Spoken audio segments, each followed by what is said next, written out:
It's been about 2 weeks since the anniversary patch dropped, and if you ask a player that never went to the PTE, they might think that the game balance is actually better than ever, since now booker spams are no more, resupplying infantry is much easier, and also building A nets just genuinely feels rewarding. Yet, Broken Arrow has received its worst review bomb ever since launch. People who worked on it, whether it be testers, content creators, or just PT players in general, are pretty disappointed, and rightfully so. And as sweaty and lethal as the PT actually was, the review bomb actually has much less to do with the balance itself, and more about how it was delivered. What up weebs, my name's Corn. In today's video we'll be going through some of the biggest complaints that eventually ignited the wildfire that is ablaze today. So the first thing that I wanted to mention was that the PT had too many changes.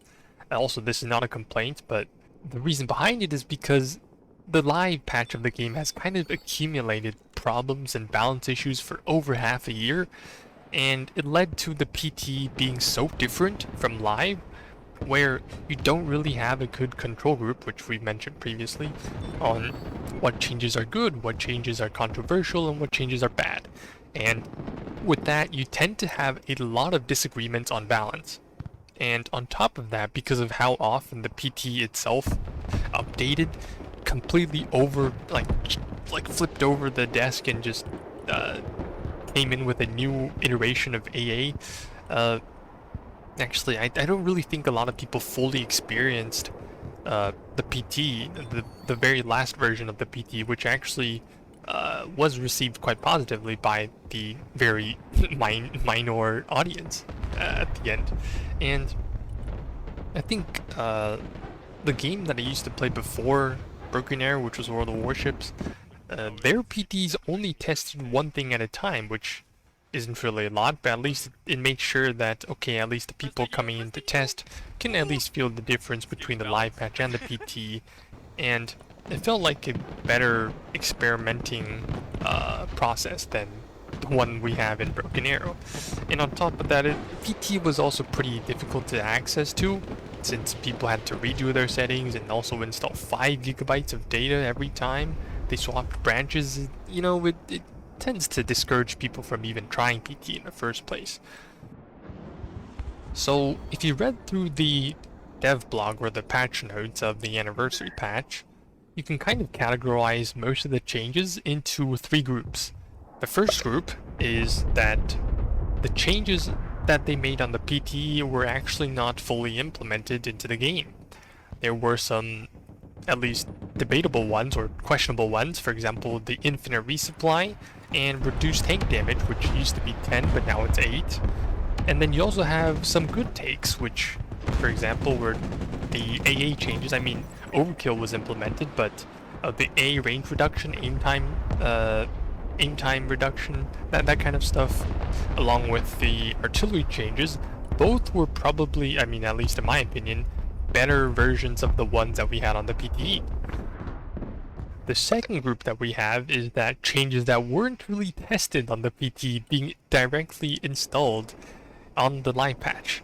That being the transported units in helicopters basically surviving crashes at low altitude. That was not tested at all, even though it was kind of cool. And then we also have the sneak ability on vehicles, which basically turns recon vehicles into snipers themselves.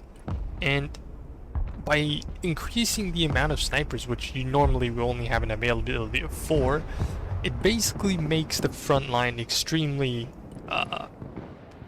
rigid, or just not flexible at all, because like everything you do, it's just gonna get spotted by something. And we also have the last group, which was a bit more controversial, since they were the changes that were on the PT that were never implemented onto live. For example, the economy, the reduced availability of like infantry, for example like ATGMs, like combat recon, and also like SOF units, that kind of stuff. And also the conquest mode, which actually encouraged players adopt a more tug of, you know, like constantly pushing, kind of playing tug of war with your opponent rather than on live where you just do hey No, in the face push, I nuke you, easy win, that kind of stuff.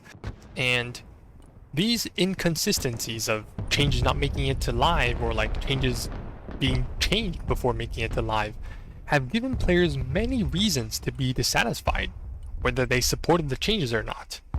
And I remember telling the devs sometime, like around when the PT ended, that just, dude, it would just be so simple if you just picked a couple changes that the casual audience would actually be okay with from the PT, copy paste it to live, and boom, you have the easiest anniversary patch ever. However, in SPK's fashion, the 3-month-long PT concluded with very few changes actually getting fully implemented. And yeah, that's why I think people are really just not satisfied with the patch itself. And on the other hand, I actually expected there to be some kind of an emergency patch to be made when the PT closed or when the anniversary patch dropped. Because, I mean, you can't get everything right, right? The funny thing is, like, I just didn't expect everything to fall apart when the anniversary patch came. And, well, at least they're gonna, you know, give it another go at the end of the month. And I think the final straw for a lot of people who review bombed the game is going to be this patch. It's going to be a very important one, and honestly, it's also going, if the patch ends up not being good, it's also going to heavily impact the quality of my high elo heists, because it's just much less likely for me to have like fun games against them. And therefore, if the patch drops and it's not so ideal, I might have to end up dropping the series as a whole. But regardless, I think overall the casual audience feels pretty optimistic about the game, so that's good for everyone at least, and I hope the next patch is good, at least. So I wish for the best to happen, and I'll see you guys in the next one. Take care, and bye-bye.